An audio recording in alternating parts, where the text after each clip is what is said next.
Chloe Bretzloff. And I'm Barbara Hirschberger, and we are here at City Hall with Mayor Mike Pavey. And we're here for an impromptu interview session, and I would like to let Chloe start with the first question.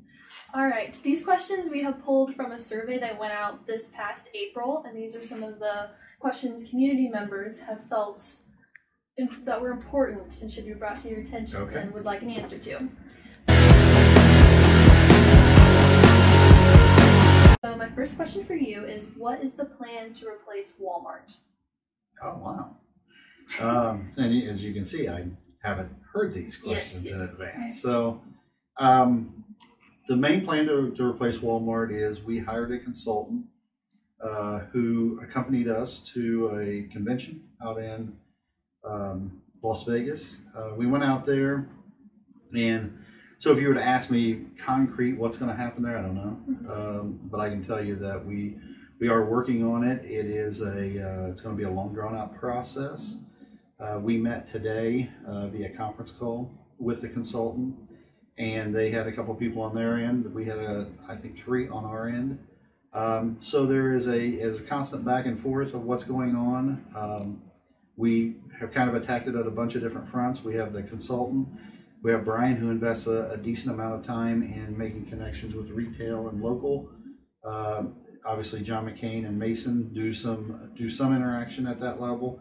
And then we have the owner of the property. I think everybody kind of tends to forget him, but we don't get to do anything without kind of his approval. So he's out there working on what the best fit is. And right before we started this process, you heard us make a different call to a developer to talk about it. So what are we doing? A bunch of stuff.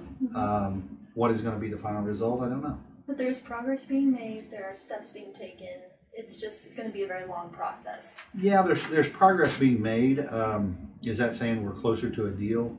Don't know. I don't know. So yeah, we continue to work on it. It is in our list of priorities. It definitely hits our top 5. And unfortunately, when we started this year, that wasn't something we thought would even be on our radar. Yeah. But yeah, we continue to work on it and hope that the effort we're making will get us there. Well, anything good is worth waiting for. So. There you go.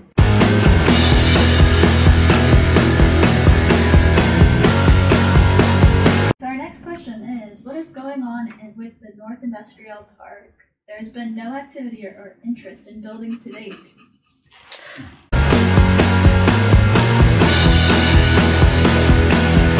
This person seems like a mean question. So the North Industrial Park, so everybody understands why we moved forward on the North Industrial Park. We had a grant, an EDA grant, and that grant basically had restrictions on what you could use it for.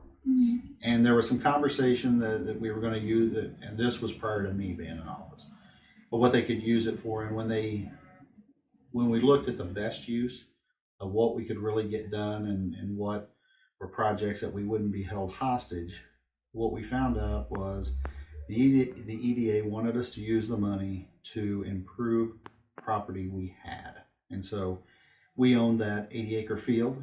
And so what it allowed us to do is to invest 50% our money, 50% EDA money, and basically build out that site. So that site has pads on it that are ready to build on. Now, I think the popular critique that you would probably hear at the morning dining establishments would probably be that it's not been a good investment. And I would say that's not true.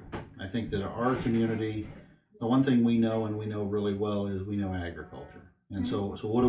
We go out and we put fertilizer on fields, we till the fields, we do a lot of prep work, and at some point we plant a seed, and then we hope that the rain happens just at the right time and it grows.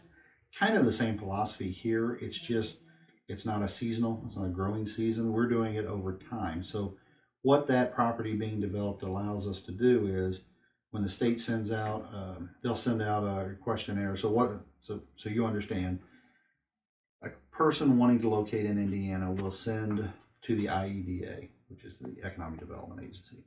And they will take that information and basically it filters out to the communities and they will see if they have a match. And so we are able to apply. So if we have, let's say they say we want a location that has 40 acres. Do we have 40 acres? We do. Is it developed? Yes. Does it have infrastructure? Yes. So we're able to get into that process, and that piece of property allows us to be competitive. What we found is when it was a field, a bean field or whatever it was, we got no looks, none. When it became a developed site, we have since got 10 looks. I think we've had 10 site visits. I know we've been in the top 3 on 3 of those, and right now we're in the top 2 of 2 different, what they call Project Columbus and Project Scorpion. Now, the ironic part of that is neither of those projects will fit in the industrial park.